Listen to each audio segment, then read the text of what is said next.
ada 3 manusia yang amal dia tidak dicatat malaikat. Kita tadi bangun sembahyang tahajud, catat malaikat. Selepas itu kita sembahyang witir, catat malaikat. Selepas itu kita berzikir, dicatat malaikat. Selepas itu sembahyang qabliyah subuh, dicatat malaikat. Selepas itu sembahyang subuh, selepas itu kita bersolawat, selepas itu kita tazkirah, dicatat. Ada 3 golongan manusia ini yang amalan dia tidak dicatat malaikat. Yang pertama, anin naim hatta yastaiqiz, orang tidur hingga dia terjaga.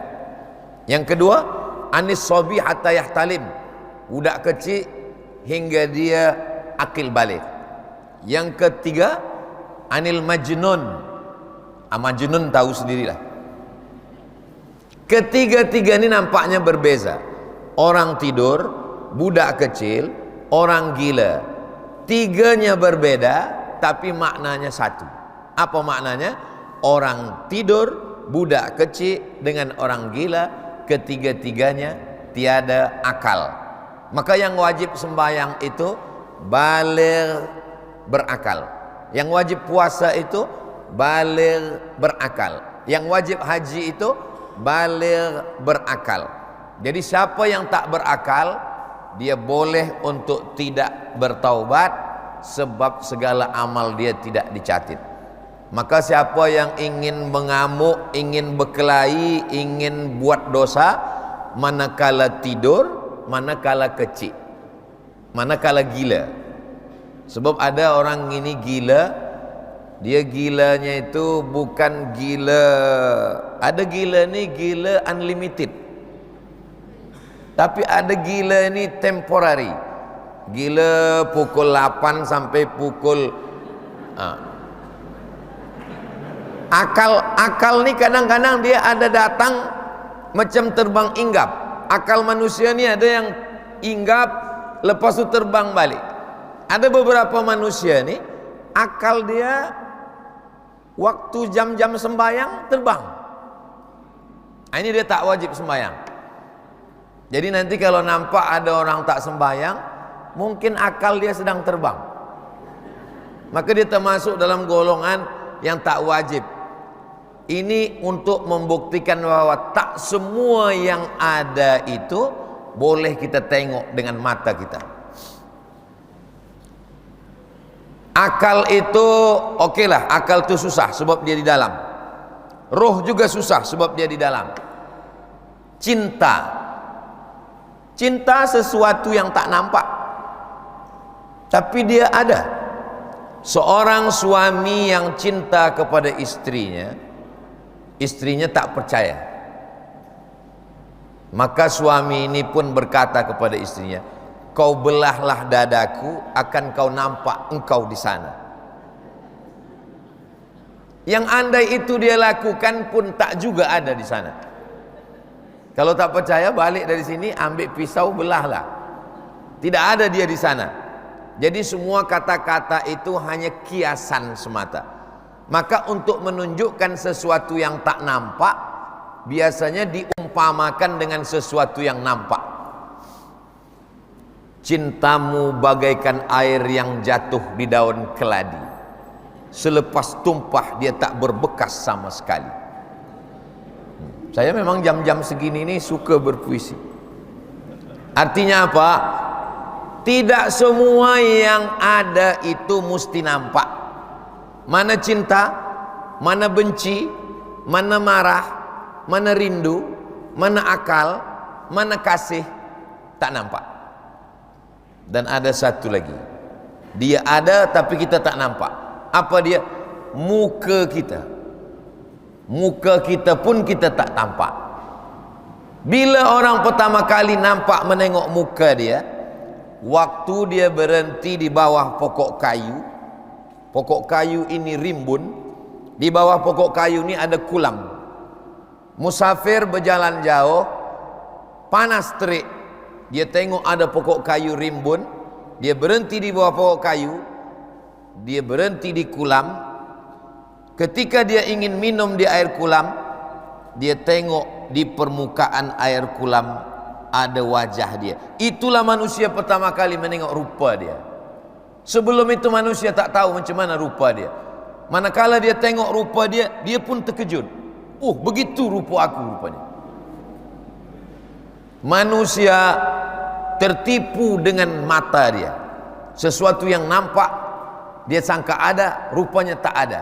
Sesuatu yang tak nampak dia kata tak ada, padahal itu sesungguhnya ada. Hari ini yang ada nih, daging, kulit, kuku, bulu, darah ada, roh tak ada. Tapi nanti manakala masuk ke liang lahat, ini menjadi tak ada, sebab dia akan dimakan cacing tanah, dan yang tak ada itu menjadi ada. Ruh balik ditiupkan Allah Subhanahu wa taala. Innama amruhu idza arada syai'an ayyakula lahu kun fayakun. Umat Islam mesti faham ini, sebab inti ajaran Islam itu, sebelum kita cerita tentang taubat, sembahyang, puasa, haji, itu yang pertama kali. Coba kita tengok di awal-awal Quran. Alif lam mim, zalikal kitabu la raiba fihi hudal lil muttaqin. Siapa dia? Alladzina yu'minuna bil ghaib. Itu pokok pangkal pertama. Sembahyang nomor 2. Wa yuqimuna shalah nomor 2. Yang number 1 first sekali adalah alladzina yu'minuna bil ghaib. Tapi kadang orang Islam ni kalau udah cerita gaib, kau tahu ke apa gaib? Hantu. Bukan itu gaib. Gaib itu adalah roh gaib, setan gaib, jin gaib, iblis gaib, kiraman katibin gaib, raqib atid gaib, bisikan yang baik gaib, surga neraka gaib. Orang yang tak percaya kepada yang gaib, maka susah dia untuk bicara tentang pintu taubat. Itu maka saya habiskan di awal ini, kita bahaskan tentang yang gaib dulu. Kita balikkan yang gaib itu, bahwa kita adalah orang beriman kepada yang gaib. Selepas itu barulah kita masuk dalam pembahasan taubat. Habis 20 menit tentang gaib. Abdul Somad di mana-mana tazkirah 60 menit. Tadi kita mulai start 9.15, nanti kita berakhir pukul puan, atau ada khas 10.15. 20 menit tentang yang gaib. Sekarang tentang taubat. Jalan ini lurus. Ihdinas siratal mustaqim, lurus. Tapi manakala kita melalui jalan yang lurus ini, kadang kita berbelok ke kiri, berbelok ke kanan. Orang yang balik ke pangkal jalan, jalan lurus. Nanti Ustaz Somad jalannya lurus saja, insya Allah akan sampai ke Biro Kawalan Narkotik, akan sampai ke BKN. Tapi lalu kemudian kadang kita disesatkan. Yang menyesatkan kita ini kawan juga, namanya Google Map.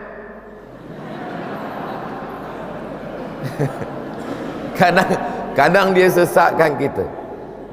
Auda sudah berada di jalan yang tersesat, jauh dari kebenaran. Manakala kita balik ke pangkal jalan, bahasa Arabnya balik ke pangkal jalan itu taba yatubu taubat. Jadi sesiapa yang belajar bahasa Arab, taba past tense, yatubu present dengan future. Taubat adalah asal katanya itu. Orangnya taibun.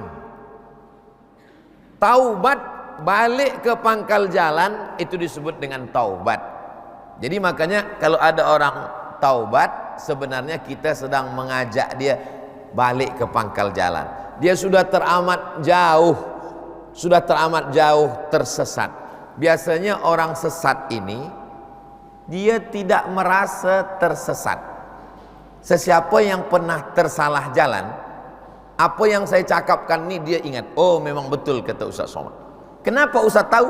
Sebab saya selalu tersesat. Kadang nak cari tempat tazkirah, nak cari masjid, datang ke satu tempat baru, pergi umrah dari hotel nak ke masjid agak jauh, agak tersesat jalan.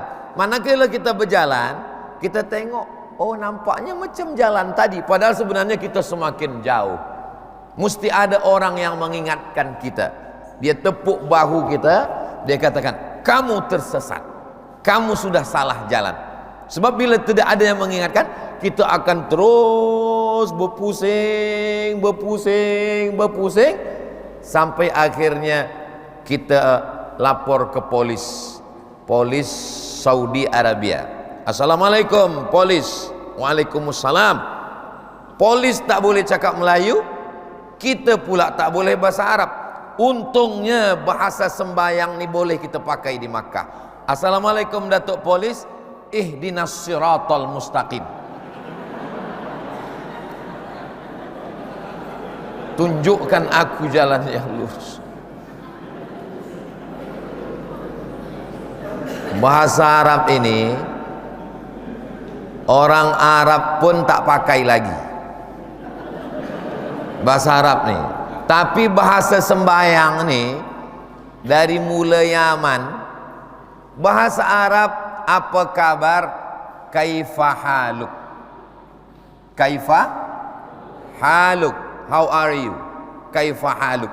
Tapi bila kita pergi ke Iraq, orang Iraq tak pakai kaifa haluk, dia pakai shlonat.